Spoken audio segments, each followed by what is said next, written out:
In the last episode, we touched upon bibliotherapy, what it is, a brief history, and how we define it at Book Therapy.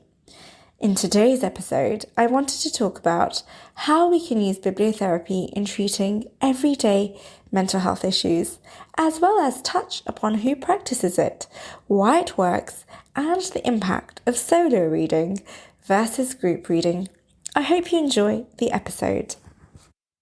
So, what kind of issues can be treated with bibliotherapy?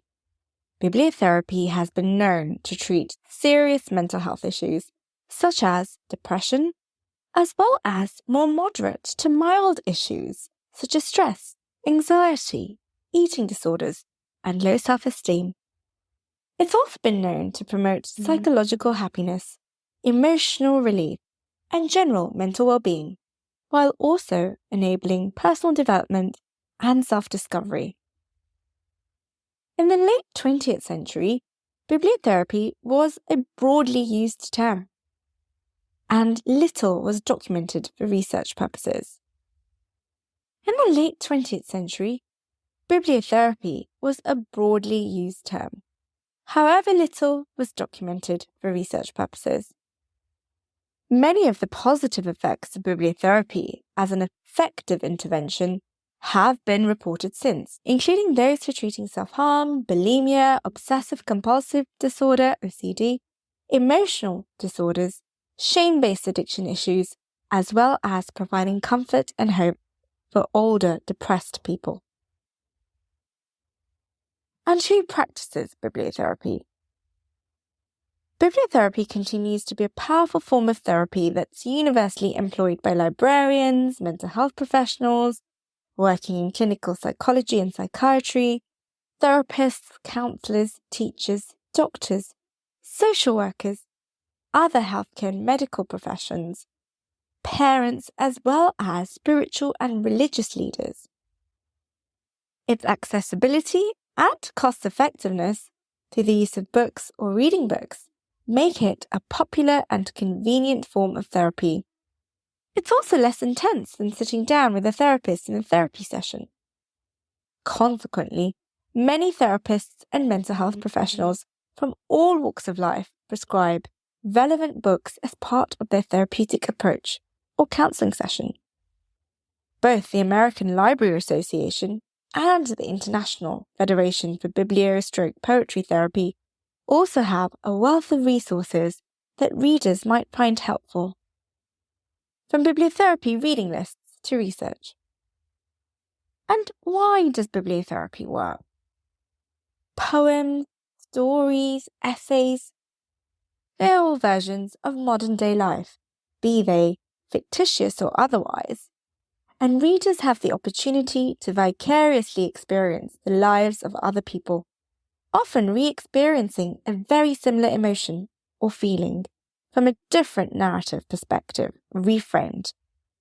This is the magic of literature. Because at this point, catharsis occurs and repressed emotions are set free. This safe, trusting emotional space is key for the effectiveness of therapy, enabling self-discovery, realization of unmet needs, and our ability to optimize our lives through light bulb lessons that offer meaning and purpose as the literature continues to illuminate our path forward, setting us free. It also gives us a voice and a language to represent our own experience, which is what validates us. This is the power of literature.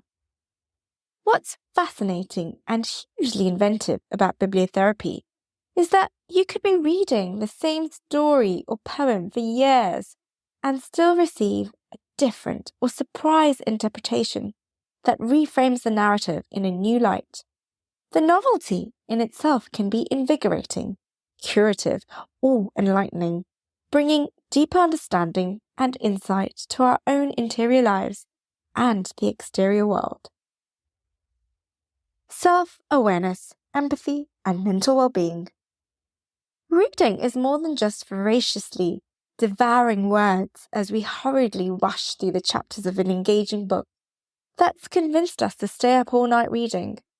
It is the connection that we feel with the characters, the identification with those characters, the sense of comfort and the feeling of being understood. A 2011 study published in the Annual Review of Psychology confirmed that when people read about an experience, the same part of the brain lights up as having experienced it themselves. This suggests that people who read a lot tend to empathize better with others and are able to accurately predict what someone else is thinking or feeling.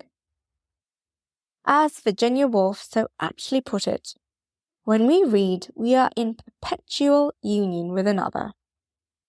Increasing empathy and self-awareness, reading promotes mental well-being, acting as a catalyst for positive behavior change.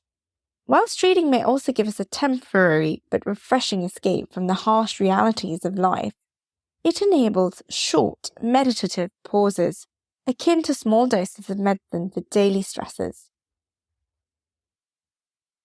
Reading solo versus group reading. A UK charity, The Reader, also organises shared reading groups that facilitate the discussion of poems, short stories and novels read aloud together. Literature is not read in advance as you would expect in a traditional book club, which offers the ability to immediately discuss feelings, emotions and thoughts that are stirred up in the literature.